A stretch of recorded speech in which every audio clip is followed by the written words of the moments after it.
සරණයි ශ්‍රද්ධාවන්ත පින්වත් ඔබ සියලු දෙනාට පින්වත්නි සමසිත සුවපත් කරන්නට ලෞතර ශ්‍රී සද්ධර්මය මුළු ලොවටම බෙදා හරින බෞද්ධ නාලිකාවේ මහනුවර මධ්‍යස්ථානයේ මගින් ඔබ වෙත ගෙන එන මේ උතුම් සදහම් දේශනාව මෙලෙසින් ආරම්භ කිරීමටයි මේ සූදානම් වන්නේ.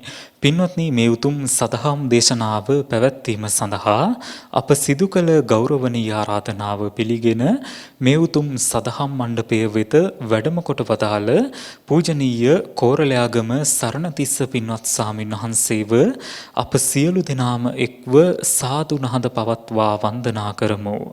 සාදු සාදු සාදු. පින්වත්නි මේ උතුම් සදහම් දේශනාව මෙලෙසින් ඔබ වෙත ගෙන එන්නට පින්බර දායකත්වයේ ලබා දෙන්නට යෙදෙන්නේ වාරියපොළ රන්දෙනිය වැවපාරේ පදිංචි සමන් මාන්නප්පෙරුම මහතා සමග නිලූෂා රාජකරුණා මහත්මිය විසින්. එසේනම් ඔබ අප කෙරෙහි මෙත් සිතින් මේ උතුම් සදහම් දේශනාව පවත්වන්නට ගෞරවනීය දේශකයන්න් වහන්සේට নমස්කාර පූර්වකව ආරාධනා කර සිටිමු. අවසරයි ස්වාමීන් වහන්ස.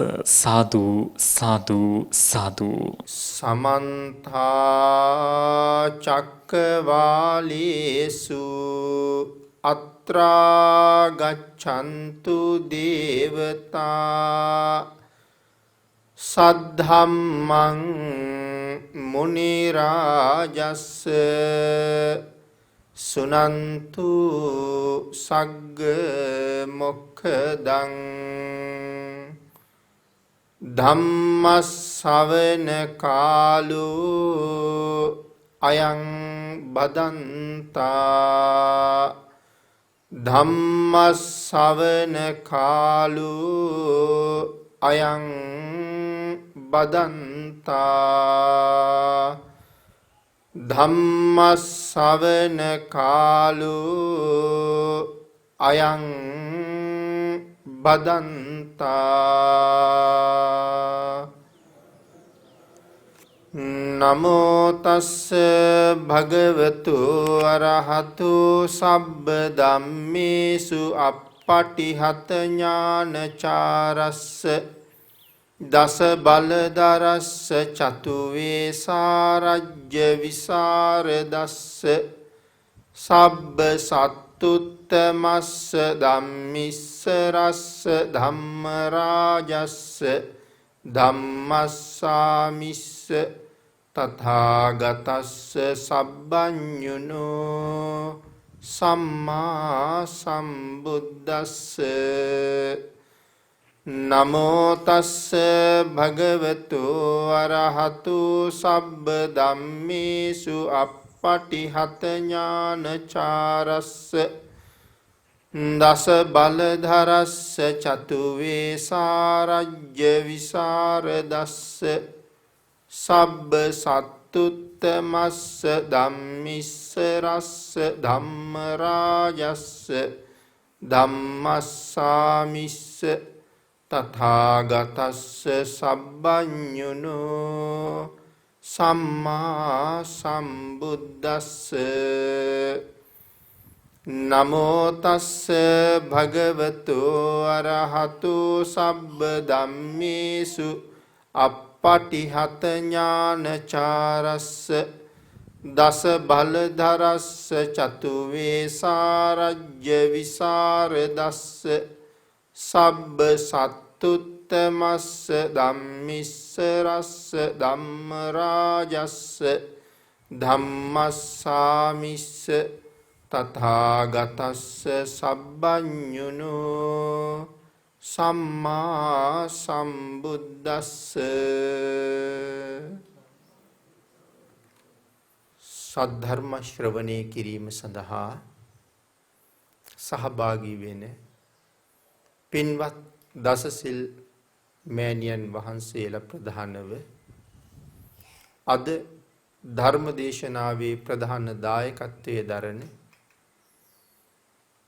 සමන් මාන්නප්පෙරුම මහත්මයා ඇතුළු සත්පුරුෂ කාරුණික ගුණගරුක බෞද්ධ පින්නතුනි බොහෝම ශ්‍රද්ධාවෙන් යුක්තව සියලු දෙනාම සූදානම් වෙන්නේ ලෞතර ශාන්තිනායක සම්මා සම්බුදුරජාණන් වහන්සේ විසින් ලෝක සත්වයන් පිළිබඳව අසීමිත දයාවෙන් කරුණාවෙන් මෛත්‍රියෙන් යුක්තව අවබෝධ කරගෙන දේශනා කොට වදාළ පරම ගම්බීර වූ ශ්‍රී සද්ධර්ම රත්නයෙන් අබමල් රේණුවකටත් වඩා අඩු බොහෝම පුංචි කොටසක් දේශනා කරවගෙන ධර්ම ගෞරවය පෙරදරි කරගෙන දේශනාගත ධර්මයේ ශ්‍රවණය කරන්නත් එසේ ධර්ම ශ්‍රවණය කිරීමෙන් ලැබෙන අවවාද අනුශාසනා ජීවිතවලට එකතු කරගෙන වඩාත් නිවැරදි මෙලව ජීවිතයක් සකස් කරගන්නත් ඒ තුලින් සුගතිගාමී වූ පරලොව ආයති භවයකින් සැනසීමේ උතුම් පරමාර්ථයත් ඇතුවයි මේ සද්ධර්ම ශ්‍රවණය කරන්න සූදානම් වෙන්නේ. පින්තුනි අද ධර්ම දේශනාවේ මාතෘකාව හැටියට මම යොදා ගන්න කල්පනා කළේ ධම්මපද පාළියේ සඳහන් වන තවත් උතුම් ගාථා රත්නයක්. දිසෝ දිසං යන්තං කෛරා වේරි වාපන වේරින මිච්ඡා පනිහිතං චිත්තං පාපියෝනං තතෝ කරි. මේ ගාථා රත්නයේ සරල තේරුම පිළිබඳව සිහිපත් කළොත් දිසෝ කියලා මෙතන හැඳින්වුවේ හොරෙකුට. දිසෝ දිසං යන්තං කෛරා හොරෙක් තවත් ඒ වාගේම හොරෙකුට යම් අපරාධයක් කරයිද වේරි වාපන වේරින වෛරක්කාරයෙක් තවත් ඒ වගේම වෛරක්කාරයෙකුට යම් අපරාධයක් කරයිද පින්නතුනි මේ කාරණා දෙකටම වඩා මිච්ඡා පනිහිතං චිත්තං පවට නැඹුරු කරගත්ත හිත අපිට මහා බරපතල අපරාධයක් කරනවා කියන එකයි මේ ගාථාවේ සරල තේරුම. හොරෙක් හොරෙකුට කරන අපරාධයකට වඩා කියලා කියහම හොරෙක් සාමාන්‍ය මිනිහෙකුට කරදරයක් කරනවට වඩා තමන් වගේම තවත් බිහිසුණු හොරෙකුට අපරාධකාරයෙකුට කරදරයක් කරන්න සූදානම් වෙනකොට ඒ කරදරයත් ඊටාම බිහිසුණු කරදරයක්. සාමාන්‍ය මිනිහෙක් පාලනය කරන්න මර්ධනය කරන්න සමහර වෙලාවට පිහියක් එහෙම නැත්නම් තුවක්කුවක් පෙන්නන්න විතරයි ඕනේ. එයින්ම සාමාන්‍ය පුජ්‍යලියෝ නිශ්ශබ්ද වෙනවා. නමුත් Taman වගේම තවත් හොරෙක් එහෙම පාලනය කරන්න බැරි මේ පුජ්‍යලයා සමහරට පිහියක් පෙන්නනකොට අර පුජ්‍යලයා ගාව පිස්තෝලයක් තියෙනවා. මොහු පිහියක් පෙන්නනකොට අනික් පුජ්‍යලයා ගාව කඩුවක් තියෙනවා. ඒ වගේ තවත් හොරෙකුට අපරාධයක් කරන්න යනකොට ඒක බිහිසුණු එකක්. ඒ වගේම තමයි වෛරක්කාරයෙක් තවත් වෛරක්කාරයෙකුට කරදරයක් කරනකොට ඒකත් ඊටාම භයානක අපරාධයක්. හැබැයි මේ දෙකටම වඩා භයානකයි කියලා දේශනා කළේ වැරදියට පිහිටවාගත්ත හිත අපිට මහ භයානක අනතුරක් කරනවා. පින්නතුනි හොරෙක් එහෙම නැත්නම් වෛරක්කාරයෙක් අපිට කරදරයක් කරනවා නම් එහෙම නැත්නම් තවත් වෛරක්කාරයෙකුට කරදරයක් කරනවා නම් කරන්න පුළුවන් උපරිමය තමයි මරලා දාන එක. ඊට වඩා නම් දෙයක් කරන්න කොහොමවත් බෑ. මරණ එක තමයි උපරිම දේ. නමුත් පින්නතුනි වැරදියට පිහිටවාගත්ත හිත මරුණට පස්සේ අපි සතර අපායටම අරන් යනවා. හොරාට බෑනේ අපි අපායට දාන්න. වෛරක්කාරයාට බෑනේ අපි අපායට තල්ලු කරන්න. ඔහුට පුළුවන් මරන්න විතරයි. පාපේ පිහිටවපු හිත තමයි සංසාරේ සතර අපායේ අවුරුදු අසංඛ්‍ය ගණන් අපි අරගෙන යන්නේ. ඒ හින්දා අර දෙකටම වඩා හරි භයානකයි වැරදියට පිහිටවපු හිත. මේ ගාථා රත්නේ අපේ බුදුරජාණන් වහන්සේ දේශනා කළේ නන්ද කියන ගොපල්ලට. අනාථපිණ්ඩික සිටුතුමාගේ ගවයෝ බලාගන්න ගොපල්ලෙක් හිටිය නන්ද කියලා. නන්ද ගොපල්ලෙක් වුණාට හරි ධනවත් කියලා තමයි සඳහන් කරලා තියෙන්නේ. නන්ද ධනවතෙක් වුණාට නන්ද තමන්ගේ රැකියාව ඒ විදිහටම කරගෙන ගියා. එක දවසක් නන්දට හිතෙනවා මටත් බුදුරජාණන් වහන්සේට දානයක් දෙන්න ලැබුණොත් කියලා. මොකද නන්ද හරි කීකරු සේවකයෙක්. අඩ මාසයකට මාසයකට එකමාරකට මේ වගේ අවස්ථාවන් වල දීකිරි ගිතෙල් ආදී පස්ගෝ රස අරගෙන තමන්ගේ ස්වාමියා බලන්න එන නන්ද සවැත් නුවරදී බුදුරජාණන් වහන්සේ දකින්නත් නිතර යනවා.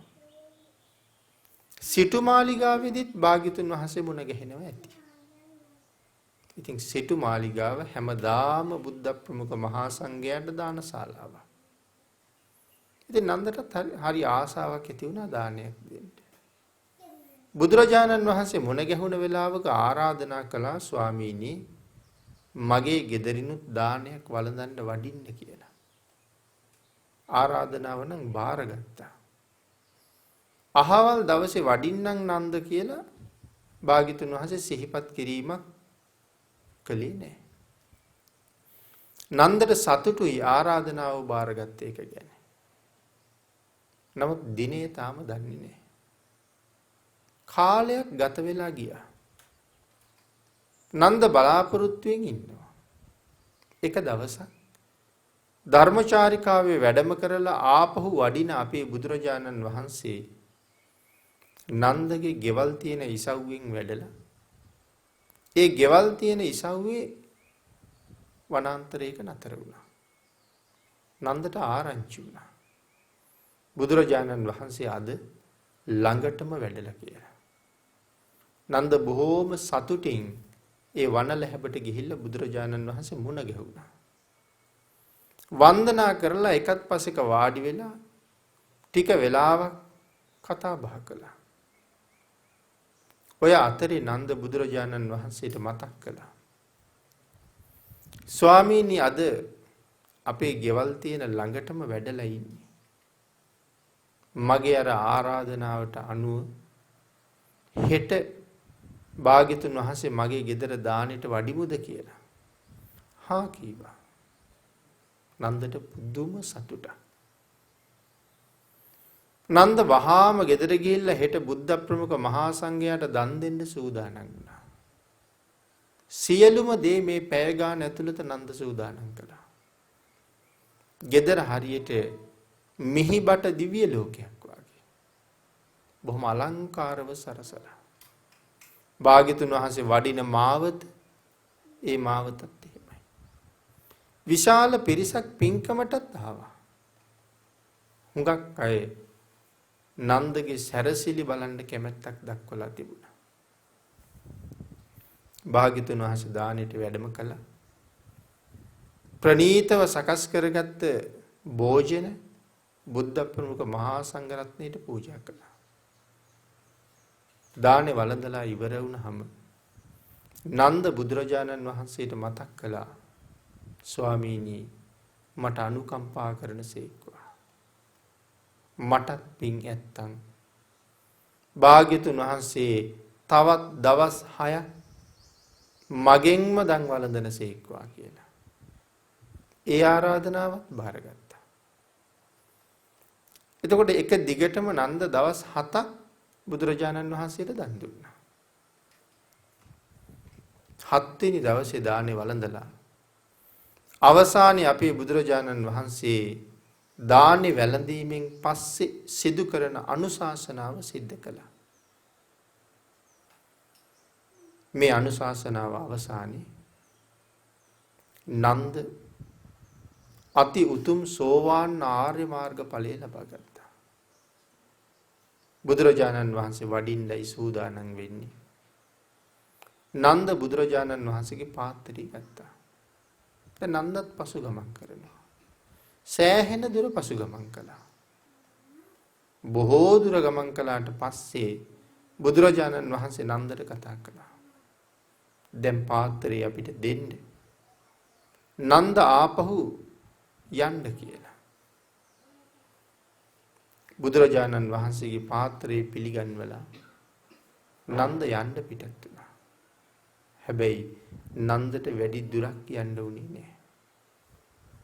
කැලෑවෙන් කවුද විදපු ඊතලයක් නන්දගේ ශරීරයේ සිදුරු කරගෙනම ගියා.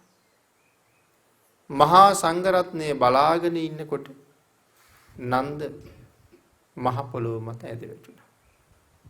භාග්‍යතුන් වහන්සේ වැඩියා. භික්ෂු සංඝයාත් වැඩම කළා. උපස්ථාන ශාලාවට එකතු වෙච්ච සංඝයා සාකච්ඡා කරනවා භාග්‍යතුන් වහන්සේගේ වැඩම කිරීම නන්දට මහත් අයහපතක් කළා නේද කියලා. භාග්‍යතුන් වහන්සේත් වඩිනකොට මේ සාකච්ඡාව සිදු වෙමින් තිබුණ නිසා මහණෙනි මම එන්න කලින් මොන වාගේ කාරණාවක සාකච්ඡා කර හිටියද? භික්ෂුන් වහන්සේලා භාග්‍යතුන් වහන්සේට වැඳලා එකත් පසෙක වාඩි වෙලා මේ කාරණාව මතක් කළා. ස්වාමීනි නන්ද එදා අපිට පාත්‍රයේ භාග්‍යතුන් වහන්සේගේ පිළිගන්වලා ගෙදර යන්න හැරිලා වැඩි දුරක් ගමන් කළේ නෑ. මගදීම මැරුණා ස්වාමීනි. භාග්‍යතුන් වහන්සේ එදා නන්දලාගේ ගෙවල් පැත්තට වැඩියේ නැත්තම් නන්ද අපේ පසුගමන් කිරීමකුත් කරන්නේ නැහැ. භාග්‍යතුන් වහන්සේගේ පසුගමන් කිරීම කරන්නේ නැහැ. එහෙනම් නන්ද ගෙදර තමයි ඉන්නේ. ඉතින් අද මේ පාරේ මේ වෙලාවට ආව නිසානේ නන්දට ඊතලිය වැදුනේ. ගෙදරට වෙලා හිටියනම් මේ කාරණාව වෙන්නේ නැහනේ කියන සාකච්ඡාවයි මේ සිද්ධ වෙන්නේ. ආන්ගේ කරුණ ආරම්භ මුල් කරගෙන තමයි අපි අර මාතෘකා කරගත්ත ගාථා රත්නය දේශනා කළේ. මහණෙනි එහෙම නෙමෙයි. නන්ද අද ගෙදර හිටියත් මැරෙනවා. නන්ද සිව් දිසාවෙන් කොයි දිහාවට ගියත් නන්ද මැරෙනවා. අපිත් එක්ක එන්නේ නැතුව නන්ද වෙන පැත්තකට ගියා නම් ඒත් නන්ද අද මැරෙනවා. මොන ක්‍රමයකින් හරි අද දවසේ නන්ද මැරෙනවා. නන්ද මරණයෙන් බේරන්න සුදුස්සෙක් හිටියේ නෑ කියන කාරණාව භාග්‍යතුන් වහන්සේ මතක් කළා. සිව් දිසාවෙන් කොයි දිසාවට ගියත් නන්ද මැරෙනවා. අද නන්ද මැරෙන දවස. මෙතෙක් භික්ෂූන් වහන්සේලා නොදන්න ඒ වගේම නන්දත් නොදන්න කාරණාවක් බුදුරජාණන් වහන්සේ දැනගෙන හිටියා. ඇයි බුදුරජාණන් වහන්සේ එදා ආරාධනාව බාරගත්ත දවසේ නන්දට උත්තරයක් නුදුන්නේ? දිනය ගැන. වඩින්නම් කියලා කිව්වා මිසක් දිනේ කිව්වේ නෑ. නන්ද හරි ශ්‍රද්ධාවන්තයි. ඒ වුණාට නන්දගේ ප්‍රඥාව මෝරලා නෑ. නන්දගේ ප්‍රඥාව ටිකක් මෝරණකම් තමයි දිනය ලබා නුදුන්නේ. නන්ද එදා මැරෙන බව භාග්‍යතුන් වහන්සේ දන්නේ කලින්මයි. ඒ නිසා නන්ද බුදුරජාණන් වහන්සේට 7 වෙනි දවසේ දන් දෙනකොට භාග්‍යතුන් වහන්සේ දන්නවා ආය නන්ද කවදාවත් දන් දෙන්නේ නැහැ කියලා. නන්ද පාත්‍රය අරගෙන බුදුරජාණන් වහන්සේගේ පිටිපස්සෙන් තියෙන පියවරක් ගානේ බුදුරජාණන් වහන්සේ දන්නවා ඔය තියෙන අඩිය පහු කරලා ඔබ ආපහු යන්නේ නැහැ. නන්දගේ මාලිගාවෙන් එළියට බහිනකොට දන්නවා නන්ද ඔබ ආයේ ওই ගෙදරට අඩිය තියන්නේ නැහැ සිහියෙන් පණ පිටි. නන්ද ඔබ මේ ගේට්ටුවෙන් ඇතුළට අය ජීවිතේ අරන් ඇතුළු වෙන්නේ නැහැ. ඒ වාගේ පහු කරන අඩියක් ගානේ භාග්‍යතුන් වහන්සේ දන්නවා මේ අඩිය පහු කරලා ආපහු යන්නේ නැහැ කියලා. එතකොට මේ භික්ෂූන් වහන්සේලා රහත් නොවිච්ච භික්ෂූන් වහන්සේලා හිතපු දේවල් භාග්‍යතුන් වහන්සේ දන්නේ බොහොම හුඟක් කලින්. එතකොට නන්දගේ පාත්‍රයේ බුදුරජාණන් වහන්සේ ඉල්ලගත්තේ නන්දගේ අතින්. නන්ද තව ජීවත් වෙන්නේ ඊටාම සුළු මොහොතයි කියන කාරණාව දැන. නමුත් නන්දට භාග්‍යතුන් වහන්සේ සඳහන් කළාද නන්ද පාත්‍රයේ පිළිගන්වලා ඔතනම හිටගෙන ඉන්න ටික වෙලාවක් ඊට පස්සේ යන්න කියලා. එහෙම සඳහන් කළේ නැහැ. දන්නවා දැන් හැරිලා මද දුරයි නන්ද මේ ලෝකේ හැතැරලා යනවා. ඉතින් කෙනෙකුට එතකොට හිතෙන්නේ නැද්ද ඇයි බුදුරජාණන් වහන්සේ නන්ද බේරගත්තේ නැත්තේ කියලා? එහෙමත් හිතෙන්න පුළුවන්. පින්නතනි භාග්‍යතුන් වහන්සේ නන්ද බේරලා ඉවරයි. බුදුරජාණන් වහන්සේගේ සරණ ලැබෙන හැටි සාමාන්‍ය අපිට තේරෙන්නේ නැහැ. භාග්‍යතුන් වහන්සේගේ සරණ නමුත් තියෙනවා. උදාහරණයක් ඇටියට අපේ පින්නතුන් කල්පනා කරන්නකෝ අර පාණ්ඩු රෝගයක් හැදිලා මැරෙන්න වැටිලා හිටපු මට්ට කුණ්ඩලිය ගැන. කාගේවත් සරණක් නෑ දැන්. තාත්තගේ පිහිටක් නෑ. මැරෙනකන් එළියට දාලා. බුදු පියාණන් වහන්සේගේ මහා කරුණාව නිසා භාග්‍යතුන් වහන්සේ මට්ට කුණ්ඩලීට පේන්න වැඩ හිටියා. මට්ට කුණ්ඩලී පිච්ච පැත්තට හැරිලා හිටියේ.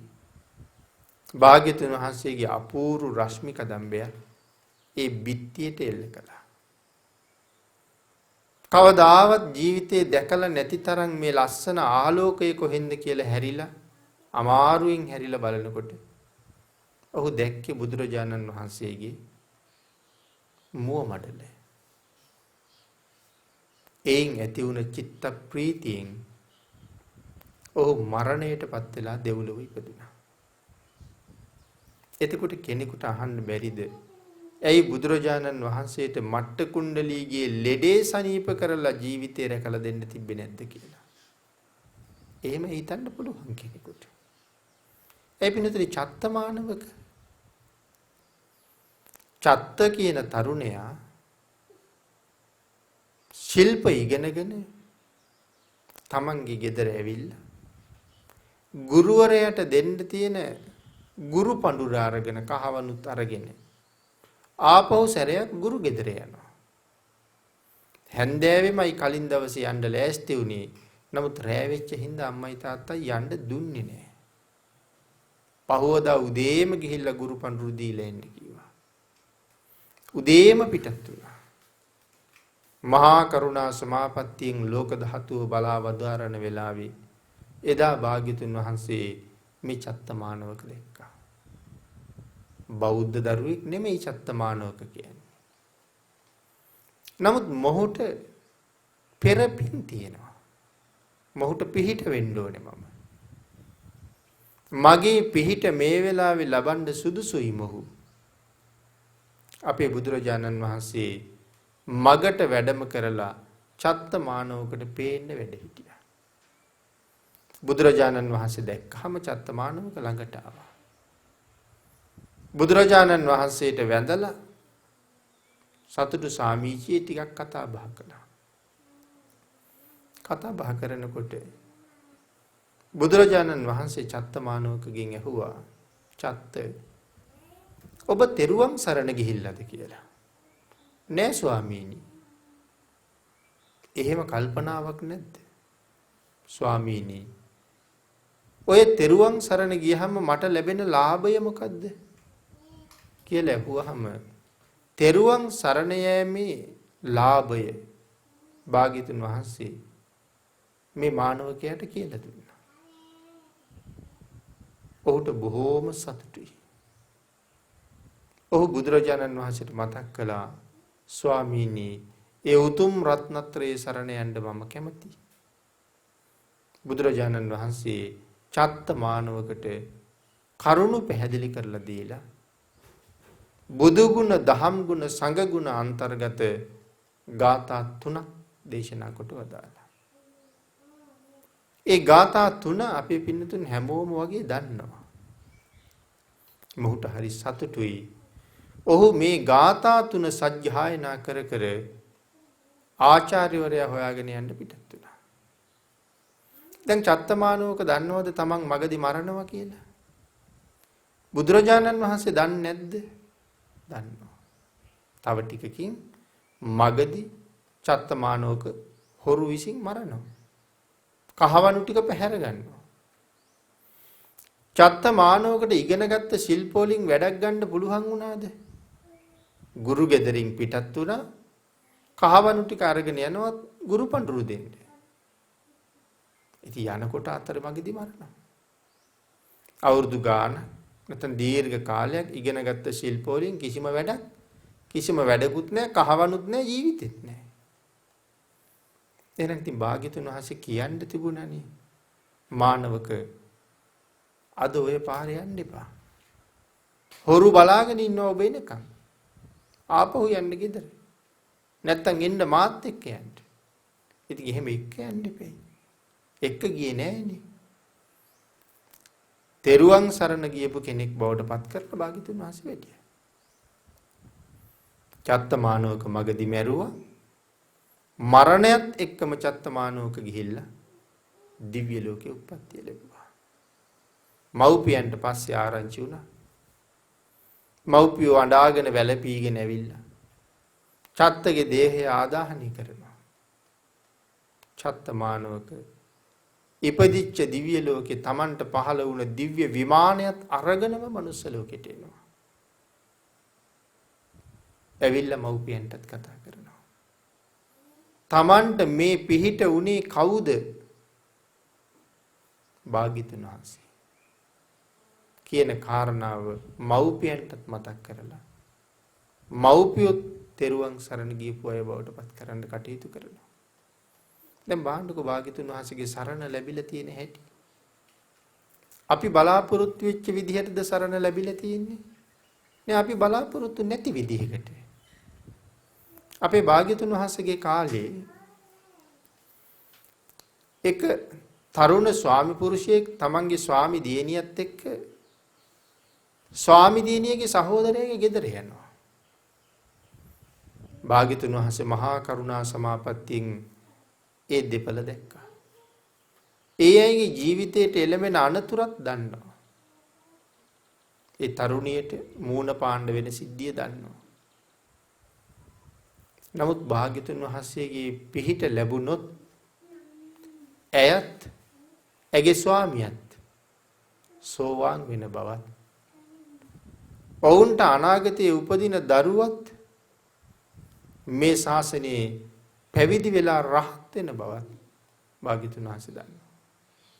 ආන් ඒ නිසා ඔවුන් එන මග ඔවුන් සොයාගෙන පෙරමගට වැඩලා ඔවුන් තිසරණෙහි පිහිටවලා ඔවුන්ට පන්සිල් සමාදන් කෙරෙව්වා. දිවි හිමියෙන් ඒ සීලය රැකගන්න කියලා භාග්‍යතුන් වහන්සේ ඔවුන්ට මතක් කරලා භාග්‍යතුන් වහන්සේ වැඩියා. අන්තිමට තමන්ගේ සහෝදරයා තමන්ගේ සහෝදරිය මරන්න කැලයට ඇදගෙන යනවා. සහෝදරයාගේ බිරිඳගේ ඉල්ලීමට ඇය මරන්න කැලයට ඇදගෙන යනවා. කැලයට ඇදගෙන යනකොට ඇය කියනවා අනේ ස්වාමීනි මගේ දරුවා බිහි වෙන්න ළඟයි. ඇයට ලැජ්ජයි සහෝදරයා ළඟ ඉන්නවා. ටිකක් ඈතට යන්න මං දරුවා බිහි කරනකම්. මේ පුජ්‍යලයට මොකවත් ඇහෙන්නේ නැහැ වාගේ. ඒ කෙස් වැටියෙන් අල්ලගෙන ඇදගෙන යනවා කැලෑවේ තිබුණ ලොකු නුග ගහක් යට ඇය මරලා දාන්න. ඇදගෙන යනකොට දරුවා බිහි වුණා. දැන් දරුවා මග මොහු ඇදගෙන යනවා. ඒ කල්පනා කරනවා මට දැන් නම් කාගේවත් සරණක් නැහැ. මේ කැලෑවේ ඇති දර කඩන්න වැල් අදින්න ආපු මිනිස්සු මාව බේරගන්න කියලා කෑ ගැහුවොත් එහෙම කෙනෙකුට නමුත් ඇහිලා එන්න පුළුවන්. දුවගෙන එන්න පුළුවන්. නමුත් ඔවුන් ඇවිල්ලා මගේ සහෝදරයාට ගහයි. මගේ සහෝදරයා කාගින්වත් ගුටි නොකෑව යුතුයි. ඔහු පිළිබඳව මෛත්‍රී සිතක් ඇති කරගත්තා. එහෙමනම් සහෝදරයත් බේරගෙන ජීවිතෙත් බේරගන්න විදිහක් නැහැ. දැන් තියෙනවා නම් සරණක් මට තුනුරුවන්ගේ සරණ විතරයි කියලා තුනුරුවන් සිහිපත් කළා. අර නුග ගහේ ඉන්නවා විශාල රුක්ෂ දේවතාවෙක්. මේ විශාල නුග ගහේ රුක්ෂ දේවතාවෙක් ඉන්නවා. මේ රුක්ෂ දේවතාව කල්පනා කළා අනේ මේ කාන්තාව මොනතරම් මෛත්‍රී ගුණයෙන් යුක්තද තමන් මරන්න අරගෙන යන කෙනාටත් මෛත්‍රී කරනවා. ඇය භාග්‍යතුන් වහන්සේ සරණ ගියපු ශ්‍රේෂ්ඨ ශ්‍රාවිකාවක්. මෙවන් සිල්වත් ගුණවත් තැනැත්තියක් මගේ විමානයේ ළඟ මැරුවොත් දේව සභාවට ගියහම දෙවි රජවරු මට චෝදනා කරනවා. ඒ නිසා මම ඇය බේරගත යුතුයි කියලා කල්පනා කරලා ඇගේ ස්වාමියාගේ වෙස් අරගෙන එතෙන්ට ඇවිල්ලා සහෝදරයා බය කරලා පන්නලා ඇයත් ඇගේ දරුවත් රථයක නංවගෙන සවැත් නුවරට එක්කරගෙන ගිහිල්ලා ආරක්ෂාකාරීව අම්බලමක නතර කළා.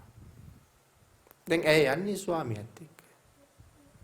ඇය අම්බලමේ නතර කරලා ඔහු අතුරුදහන් වුණා.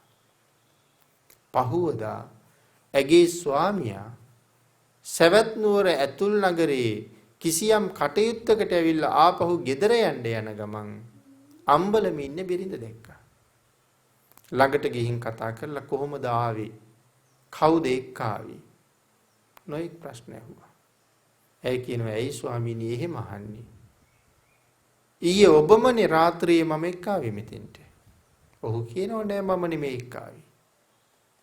අන්තිමට ඇය කරුණු කාරණා තේරුම් අරගෙන සියලුම විස්තරය ඔහුට කීවා. බොහෝම සතුටින් බිරිඳත් එකතු කරගෙන ගෙදර ගියා. එදා අපි දෙන්නට බුදුරජාණන් වහන්සේ මතක් කරපු දේ තෙරුවන් සරණ ගිහිල්ලා හැම වෙලාවෙම පන්සිල් මත ඉන්න කියලා. අනේ මේ ලැබුණේ භාග්‍යතුන් වහන්සේගේ සරණමයි. දෙන්නම ගිහිල්ලා කාරණාව බුදුරජාණන් වහන්සේට කියලා තමන්ගේ දරුවගේ ජීවිතෙත් බේරුණේ භාග්‍යතුන් වහන්සේ නිසාම නිසා දරුවට නම තිබ්බ සරණ කියලා. භාග්‍යතුන් වහන්සේගේ සරණ නිසායි අම්මටයි දරුවටයි දෙන්නටම ජීවිතය ලැබුණේ. එදා භාග්‍යතුන් වහන්සේගෙන් බණ අහලා මව්පියෝ සෝවාන් වුණා. බාණ්ඩ භාග්‍යතුන් වහන්සේ පිහිට වෙලා තියෙන හැටි. එතකොට මේ අපි සාකච්ඡා කරන ධර්මකාරණාවේ නන්දට භාග්‍යතුන් වහන්සේ පිහිට වෙලා තියෙන හැටි. නන්ද මරණයෙන් බේරුවේ නැහැ. නමුත් එදා කරපු අනුශාසනාවේදී නන්ද සෝවාන් වෙලා ඉන්නේ. නන්ද අද අනිවාර්යෙන් මැරෙනවා.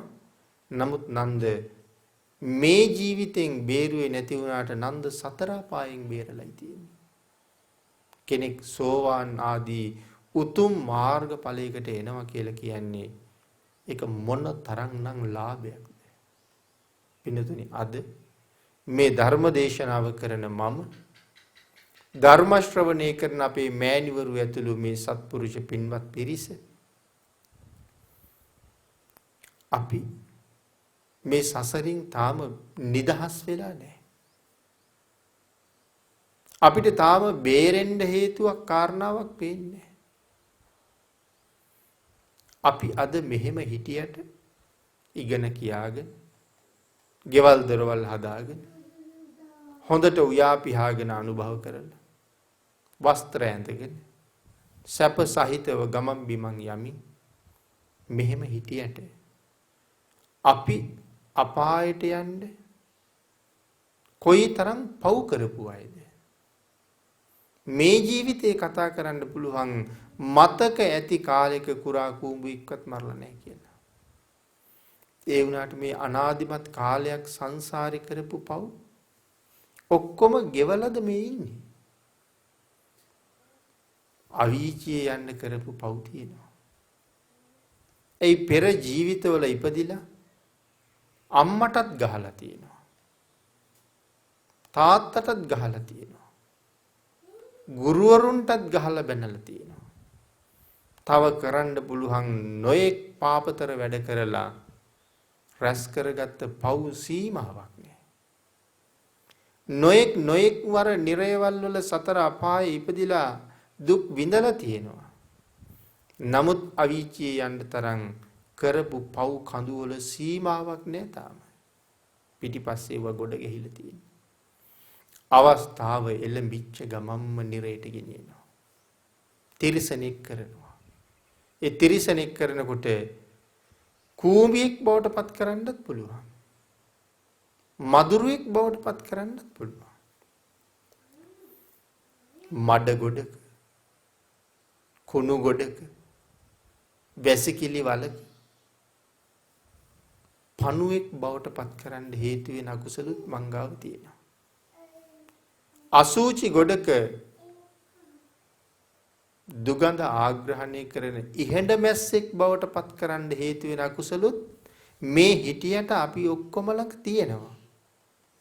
ඒවා විපාක දෙන්න තියෙන මොහොතක උතුම් බුද්ධාන්තරයක් නිසා කරගත්ත ශ්‍රේෂ්ඨ පුණ්‍ය කර්මයක් දුගතියට යන්න තියෙන මග හරහට හිටපු නිසා අපි සුගතියට ඇවිල්ලා ඉපදිලා ඉන්නේ. නැතුව මේ පින්ම කරලා ඇවිල්ලා ඉපදිලා නෙමෙයි. අර කුසලයේ හරස් වෙච්ච නිසා යන්න තිබිච්ච ගමන වෙන පැත්තකට හැරුණා. නමුත් අර පව් ඉවරද? ඒවා තියෙනවා. බුදුරජාණන් වහන්සේ ඒ කරුණ හොඳට පැහැදිලි කරලා දුන්නත් අපිට තේරෙන්නේ නැහැ. අච්චර පව් කන්දක් මට තියෙනවා. මම තවත් දැන් මොකද කරන්නේ මෙහි ඉපදිලා? තවත් අකුසල් කර කර අර පව් කන්ද පුරවනවා. පෙර කරපු පින් තමයි මේ භුක්ති විඳගෙන යන්නේ. හොඳට ඉගෙන ගන්න පුළුවන් උනේ පෙර පිනක් නිසා. යාන වාහන හම්බුනේ පෙර පිනක් නිසා. හොඳට කෑම බීම අනුභව කරන්න හොයාගන්න පුළුවන් උනේ පෙර පිනක් නිසා. හොඳ මව්පියෝ ළඟ ඉපදුනේ, හොඳ ස්වාමි භාර්යාවෝ ලැබුණේ, කීකරු දරුවෝ ලැබුණේ පෙර පින් නිසා. තාමත් ජීවත් වෙලා මේ ඉන්නේ පෙර පින් නිසා. මැරෙන්න හේතු කීයක් නම් මේ පින්නතුන්ගේ ජීවිතවලට එළඹිලා ඇද්ද මේ වෙනකොට? පින්නතුනි, අපි එදිනෙදා කරන හැම කටයුත්තක්ම මරණයට හේතුවක්. සමහර වෙලාවට ගන්න කෑම ටික හිර වෙලත් මැරෙනවා. හිර වුණ කෑම ටික පල්ලෙහාට දාගන්න බොන වතුර ටික හිර වෙලත් මැරෙනවා. හදිස්සියේ පළතුරු ගෙඩියක් කඩා ගන්න නමුත් තමන්ම හිටවපු ගහකට ගොඩ වුණත් වැටිලා මැරෙන්න ඉඩ කඩ තියෙනවා. හදාගත්ත ගේ ඇතුලේ පඩියෙන් වැටිලා මැරෙනවා. සමහර මලගෙවල් වල ගියාම කියා අඬනවා මෙතනින් වැටුනේ. ඉතින් මේ පඩියෙන් වැටිලා මැරෙන්න තරම් දෙයක් මෙතන තිබ්බද කියලා අහනවා. ඉතින් මේ හදාපු ගෙදර පඩි පෙලෙන් වැටිලා මැරිලා. නාන කාමරේ ඉස්සලා වැටිලා මැරිලා. එහෙම හිතන්නකො එතකොට ඇඳෙන් වැටිලත් මැරෙනවා. මොන කාරණාව ළඟද මරණයට හේතුවක් නැත්තේ කියලා. ඒ තරම්ම හේතු තියාගෙන මැරෙන්න අවුරුදු 50ක් 60ක් තාමත් ජීවත් වෙනවා කියලා කියන්නේ ඒ සියලුම හේතු අභිභවනය කරපු කුසල කර්මයක් අපි ළඟ තියෙනවා. එහෙනම් මේ ජීවත් වෙනවා කියලා කියන්නේ පෙර කරපු පින වේගයෙන් ඉෂය වෙනවා. වාහනයක් ගමන් කරන්න ඉන්ධන අවශ්‍යයි වගේ මේ ජීවිතේ ඉපදිච්ච දවසේ ඉඳලා අද මෙතෙන්ට එනකන් පවත්වගෙන එන්න අපි සෑහෙන්න දහණය කළා මොනවද? පෙර කරපු පින්. එතකොට පින් ටික තමයි දහණය වුනේ. ඒ පින් දහණය වෙන අතර මම තව හුඟක් පව් රැස් කරලා අර තියෙන පව් කන්ද පෝෂණය කරලා තියෙනවා. නමුත් කල යුත්තේ ලැබුණේ පුදුම අවස්ථාවක්. ඒකෙන් ප්‍රයෝජන අරගෙන වහ බොහෝ කුසල් රැස් කරගෙන නැවතත් සුගතියක උපදින මට්ටමටපත් වෙන්න. එහෙම වුණා කියලා අර පව්කන්ද ඉවර වෙන්නේ නැහැ. කවදා හරි දවසක අවස්ථාව ආවොත් සෝවාන් වෙන්න. එදාට අර පව් කොච්චර තිබුණත් ඒ අකුසලයට මාව සතර අපායට නම් ගෙනියන්න වෙන්නේ නැහැ. සසරින් මිදෙනතුරු උපදින සුගතිගාමි ආත්මවල අර අකුසල් මට විපාක දෙන්න පුළුවන්. ප්‍රාණඝාත කරලා තියෙන නිසා අකාලේ මැරෙන්න පුළුවන්. රාරක්කු බීලා තියෙන නිසා උම්මත්තක වෙලා උපදින්න පුළුවන්. හැබැයි ඉතින් සෝවාන් ආදී උතුම් ආර්ය මාර්ගඵලයේ ලබලා තිබුණොත් මේ වාගේ උතුම් සුගතියක උපදිනවා. ඒ ඉපදිලා පිළිකා හැදෙන්න පුළුවන්, අකාලේ මැරෙන්න පුළුවන්, වාහන වලට යට වෙන්න පුළුවන්, එහෙම මැරෙන්න පුළුවන්. හැබැයි එහෙම මැරුණත් ආය සුගතියක උපදිනවා මිසක් සතර අපායි කොහෙවත් යන්නේ නෑ. ඒක තමයි මේ අති උතුම් සෝවාන් භවයේ තියෙන පුදුම ලාභය. නිරේට ගෙනියන්නේ නෑ. සතර අපායට ගෙනියන්නේ නෑ. ඒ නිසා මේ ලැබිච්ච අවස්ථාවේ අපි උපරිම ප්‍රයෝජනයක් ගන්න ඕනේ. දැන් ගාථා රත්නේ අපි සඳහන් කළා වැරදියට පිහිටවාගත්ත හිත අපිට මහා බලවත් නපුරක් කරනවා කියලා. එතන වැරදියට පිහිටවාගත්ත හිත කියලා කියන්නේ දස අකුසල කර්මපතයන්ගෙන් යුක්ත හිත. මොනවද දස අකුසල කර්මපත කියන්නේ? කයෙන් කරන වැරදි 3යි, වචනයෙන් කරන වැරදි 4යි, හිතින් කරන වැරදි 3යි. ප්‍රාණඝාතය, අදත්තාදානය, කාම මිත්‍යාචාරය. කයෙන් කරන වැරදි. බොරු කියනවා, කේලම් කියනවා, පරුස වචන කියනවා, හිස් වචන කියනවා, වචනයෙන් කරන වැරදි. අවිද්‍යාව, එක්ක දැඩි ලෝභය, ව්‍යාපාද, කේන්ති ගන්න බව, ද්වේෂ සහගත බව, මිත්‍යා දෘෂ්ටි, සම්මා දිට්ඨියෙන් පිට මිසදිටු අදහස් දරනවා, මිසදිටු ක්‍රියාකාරකම් වල යෙදෙනවා. එතන කාරණා 3යි. ඒ හිතෙන් කරන වැරදි. මේවට කියනවා දස අකුසල් කියලා. කයෙන් 3යි, හිතෙන් 3යි, 6යි, වචනයෙන් 4යි, 10යි. යමෙක් මේ දස අකුසල් වලින් යුක්තයි නම් ඒ පුද්ගලයාට මරණයෙන් පස්සේ උරුම නිරය සතර අපාය. මේක අපේ භාග්‍යතුන් වහන්සේ තවත් සූත්‍රවලත් දේශනා කොට වදාලා.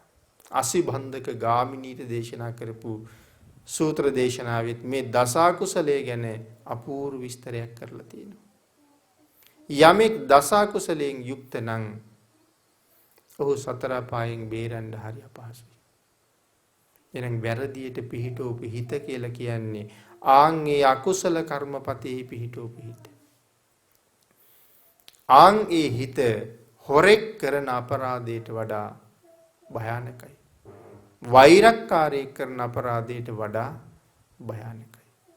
එතකොට පින්නතුනි ඔබත් මමත් මේ ජීවිතයේ ගෙවන අතරතුර ඔය වැරදි වලට අහු වෙලා නැද්ද? අහු වෙච්ච අය. ඒ කියන්නේ අපි භාග්‍යතුන් වහන්සේ දේශනා කරපු හැටියට දැන් කවුද? වැරදිකාරයෝ. දේශනා කළේ සබ්බ පාපස්ස අකරණම්. සියලු පව් නොකරන්න කියලා දේශනා කළේ. ඉපදිලා තියෙන පව් නැත්නම් ඉපදිලා තියෙන අකුසල් පුළුවන් තරම් නැති කරන්න කටයුතු කරන්න. නමුත් අලුතෙන් අකුසල් උපදින එක නතර කරගන්න. උපන් කුසල් වර්ධනය කරන්න. නූපන් කුසල් උපදවන්න. ඒකයි සබ්බ පාපස්සා කරන. එහෙනම් අපි ගාව පෙර පව් තියෙනවා. ඒ තියෙන පව් වලට තව පව් එකතු කරලා හරියන්නේ නැහැ. එහෙමනම් මේ කාරණාවට අනුව අපි හැම කෙනෙක්ම අනාගතයේ ඊතා අවාසනාවන්ත දඬුවම් විඳින්න තරම් සුදුසු මහ බරපතල වැරදි කරපු අය. අනාගතේ අපිට ඒකාන්තයෙන් දඬුවම් નિયમિતයි. වැරදි කරලා ඉන්නේ අපි. භාග්‍යතුන් වහන්සේට කීකරු වෙලා නැහැ. එහෙම ලොකු දිවි අනතුරක් ඉස්සරහ තියෙනවා. තවත් ඒ අනතුරට ලං වෙන්න වැඩ කරනවට වඩා එයින් ටික ටික ඈතට යන්න අවස්ථාව යොදා ගන්න මේ ලැබුණ උතුම් ජීවිතය ශ්‍රේෂ්ඨ බුද්ධාන්තරයක ලැබුණ සම්මා දිට්ඨික ජීවිතයෙන් හැබැයි ප්‍රයෝජනයක් ගන්න. තමන්ට ලැබුණ ජීවිතයට උතුම් සාධාරණයක් කරන්න. සතර අපායට පිටුපාල සුගතිය පැත්තට යන්න යම් කෙනෙක් කටයුතු කරන්න කල්පනා කළොත් ඔහු මේ ලෝකෙ මහා උතුම් පුද්ගලයෙක්. ඒක හැමදාම කරන්න බෑ. බුද්ධෝත්පාද හම්බෙන්නේ සම්මා දිට්ඨික මනුෂ්‍ය ජීවිතය ලැබෙන්නේ. ඒ නිසා මේ ලැබිලා තියෙනවා සම්මා දිට්ඨික ජීවිතයක් බුද්ධෝත්පාදයක්. කුසල් කර කර නිවන් දක්නා ජාති දක්වා තව කුසලයෙන් පොහොසත් වෙන්න සම්මා දිට්ඨික වන්නෙම්වා කියන ප්‍රාර්ථනාව හරි වටිනවා. එවන් උතුම් ප්‍රාර්ථනා පිහිටවාගෙන නැවත ඉපදුනත් මිත්‍යා දෘෂ්ටික කුලයක නොයිපදී අබුද්ධෝත්පාද කාලයක උප්පත්තිය ලැබුවත් නිර්මල ධර්මයේ වැටහිලා පාප මිත්‍රයන්ගෙන් ඈත් වෙලා කල්යාණ මිත්‍ර ආශ්‍රයෙන් සසර දිනන්න කටයුතු කරගන්න මේ රැස් කරගන්න උදාරතර පුණ්‍ය සම්භාර ධර්මයන් සියල්ලක් අපට හේතු වාසනා වේවා කියලා ප්‍රාර්ථනා කරමු. පින්නතුනි අද මේ උතුම් ධර්ම දේශනාවේ දායකත්වයේ දරනු ලබන්නේ වාරියපොළ රන්දෙනිය වැවපාරේ පදිංචි සමන් මාන්න පෙරුම මහත්මයා සහ නිලූෂා රාජකරුණා මහත්මිය විසින් පුණ්‍යානුමෝදනා කරනවා ධර්ම දානමය කුසල කර්මයේ සම්පූර්ණ කර ගැනීම සඳහා අප ගැන අනුකම්පාවෙන් වැඩමවා වදාළ පින්වත් දේශකයාණන් වහන්සේට නිදුක් බව නිරෝගී බව චිරජීවනයේ ලැබේවා. ලෝක සත්වයා සුවපත් කරවමින් සසරින් එතර කරවීමට මේ පින් හේතු වාසනා වේවා කියලා බොහෝම කල්යාණ මිත්‍ර සිතින් යුක්තව අපට ආශිර්වාද කරනවා. කෝරළයාගම ධම්මමිත්තා සිල්මෑණියන් වහන්සේටත් සේරුවිල සුදීරා සිල්මෑණියන් වහන්සේටත් සසරින් එතර වීමට මේ උතුම් කුසලයේ හේතු වාසනා වේවා කියලා ප්‍රාර්ථනා කරනවා. මිය පරලෝ යන්නට යෙදුන එම් පුංචි බණ්ඩා පියාණන්ටත් කෝෂිලා ප්‍රනාන්දු සිඟිති දියණියටත් ප්‍රේමලතා පස්ස පෙරුම මෑණියන්ටත් මේ පින් අනුමෝදන් වේවා. වාරියපොළ රන්දෙනිය වැවපාර පදිංචි ආර්.එම්. උක්කෝම්මා මෑණියන්ටත් සෙනුදි මාන්න පෙරුම දිනුදි මාන්න පෙරුම දියණියන් දෙපළටත් නොච්චිය අඹගහගම පදිංචි ප්‍රේමලතා ඒකනායක මෑණියන්ටත් විමල රත්න පියාණන්ටත් දේශකයාණන් වහන්සේගේ මව්පියන්ටත් මේ පින්කමෙන් රැස් කරගත් සියලුම පින් අඩු නැතුව අනුමෝදන් වේවා. ආශිර්වාදයක් වේවා. නිදුක් වේවා නිරෝගී වේවා. සසර දුකින් මිදෙත්වා. අනන්ත සසර පටන් මේ මොහොත දක්වාම අපගේ මව්පියන් ගුරුවරුන් ඥාතීන් කල්යාණ මිත්‍රයන් වූ සියලු දෙනාටම මේ පින් අනුමෝදන් වේවා කියලා ප්‍රාර්ථනා කරනවා. මෙම පින් කටයුත්ත සාර්ථක කර ගැනීම සඳහා උදව් උපකාර කළ බෞද්ධ මාධ්‍ය ජාලයේ සියලුම දෙනාටමත් මාන්න පෙරුම අමරසේන දෙපළටත් පැමිණ සහභාගී වූ ඥාතීන් සියලු දෙනාටමත් සද්ධර්ම ශ්‍රවණය කරන්නා වූ සියලුම සත්පුරුෂයන්ටත් මේ පින් අනුමෝදන් වේවා. කෝටි ලක්ෂයක් සක්වලේ සියලුම ආර්යයන් වහන්සේලාට සහම්පති මහා බ්‍රහ්ම රාජයන් වහන්සේ සනන් කුමාර ගටිකාර තිස්ස කියන බ්‍රහ්ම රාජෝත්තමයන්න් වහන්සේලා ඇතුළු සියලුම සත්පුරුෂ වූ බ්‍රහ්ම රාජයන්ටත් සදිව්‍ය ලෝක වාසී වූ සියලු මාර්යයන් වහන්සේලාටත් සක්‍ර දේවේන්ද්‍රයන් වහන්සේ ඇතුළු 33 මහා දෙවි රජුන්ටත් උන්වහන්සේලාගේ පිරිසටත් අපගේ ඉෂ්ට දේවතාවුන් වහන්සේලාටත් මේ පින් අනුමෝදන් වේවා. අප විසින් රැස් කර ගන්නා ලද්දා වූ මේ මහා පුණ්‍ය සම්භාරයෙන් කෙටිම කාලයකින් පහසුම ආකාරයෙන් සුඛ ප්‍රතිපදාවෙන් සියලු දුකෙන් මිදෙම්වා. මේ සියලු කෙලෙස් බරින් නිදහස් වෙම්වා. අජර වූ අමර වූ නිවන ලැබ සැනසෙම්වා කියලා ප්‍රාර්ථනා කරනවා. දායක පින්ඩතුන්ගේ උතුම් ප්‍රාර්ථනා සියල්ල ඒ ආකාරයෙන්ම මුදුන්පත් වේවා. අවසන ඊ타ම ඉක්මන් භවයක ඊ타මත්ම කෙටි කාලයෙන් සැප සහිත ප්‍රතිපදාවෙන් අමා මහ නිවනින් සැනසෙන්න මේ පුණ්‍ය ධර්මයන් හේතු වාසනා වේවා කියලා ප්‍රාර්ථනා කරමු. ආකාසට්ඨා ච බුම්මට්ඨා දේවා නාග මහිද්దికා පුඤ්ඤන්තං අනුමෝදිත්වා චිරං රක්ඛන්තු ලෝක සාසනං දේවෝ වස්සතු කාලේන සස්ය සම්පatti හෝතු ච පීතෝ භවතු ලෝකෝ ච රාජා භවතු ධම්මිකෝ